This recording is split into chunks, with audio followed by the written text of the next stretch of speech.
there, it's Leslie Martine here for those of you who don't know me.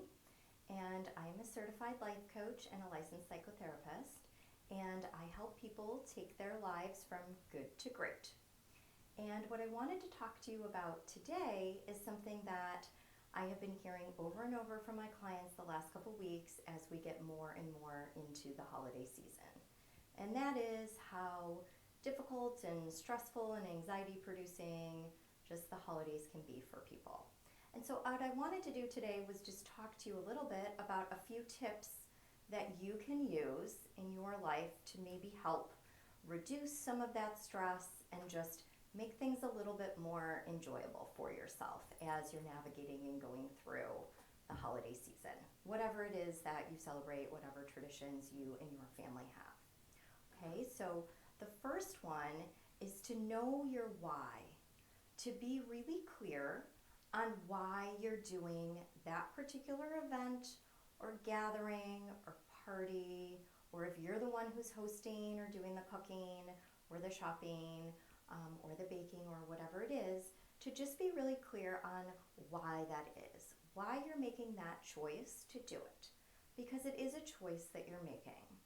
And for a lot of my clients, when we talk about that, what I hear back is, well, it's because I'm supposed to do it, or I'm the only one that does it, or that's expected of me.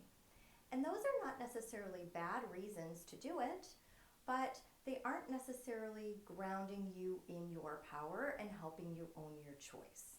So if it's something that you feel like you're supposed to do or that it's expected, and you also want to do it and you can own your choice around that, and that's the reason why, then that's a great reason. That helps you kind of be back in the driver's seat of your life for these couple weeks, this month of holiday time. Okay, so get really clear on why.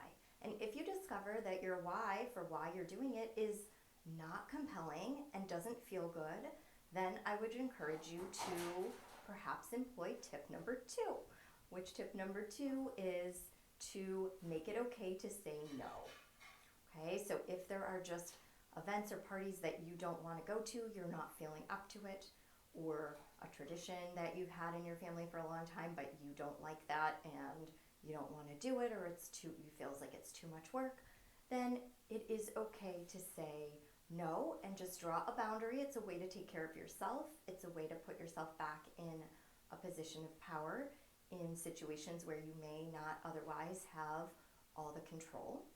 And it can be tricky. So for those of us who particularly are socialized as women in Western cultures, it's not always acceptable to decline or to say no to things, right? We have a lot of people-pleasing messaging that we've received over our lives that indicate that we're supposed to go ahead with those things just to keep everybody else happy. And we can sometimes get in our heads and think, well, what will they think? Or what if they take it personally? I don't want to hurt anyone's feelings.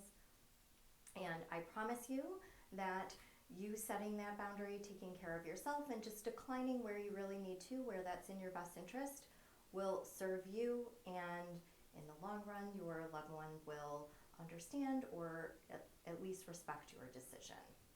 Okay, so my last tip for you is this is a big one, to make space for all of your feelings.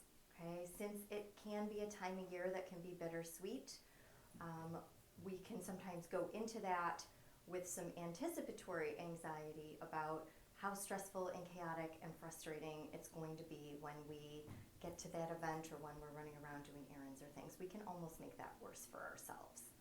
Okay, so if we make space and just understand and allow for whatever is going to come up, we can get through that a lot smoother. So what I mean by that is that, if you are someone who has a loved one that's not going to be there this year, or they've passed on, or they're no longer able to travel, that, perhaps you're feeling a sense of missing them or some sadness. There could be a lot of grief around the holidays. There could be loneliness. There could be a lot of nostalgia and a wishing to go back to the way that things were. And that can be there. You can make space for that. not making attempts to shut it down or get rid of it, and in doing so, allow yourself to be open to the possibility of really beautiful moments, those unexpected, joyful moments, the smiles, then the moments of connection that you might have with, young kids if you have those in your family, or just family, friends that you haven't connected with in a long time. If you take any time to just contemplate the sacredness of the season, whatever your holiday traditions or spiritual traditions are in your family, those can also be beautiful moments of inner contemplation and reflection, and just allowing space for all of it. Okay, so I hope that is helpful for you.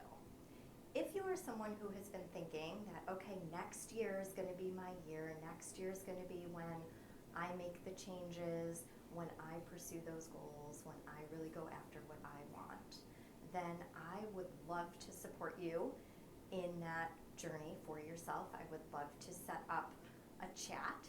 So if that's you and you'd like to learn more about how I work and maybe how I can help support you in those ventures, please send me an email or a DM on social media and we'll set up a time to connect.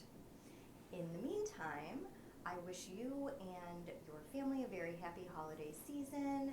Please take good care of yourselves and each other, and I will see you all next year.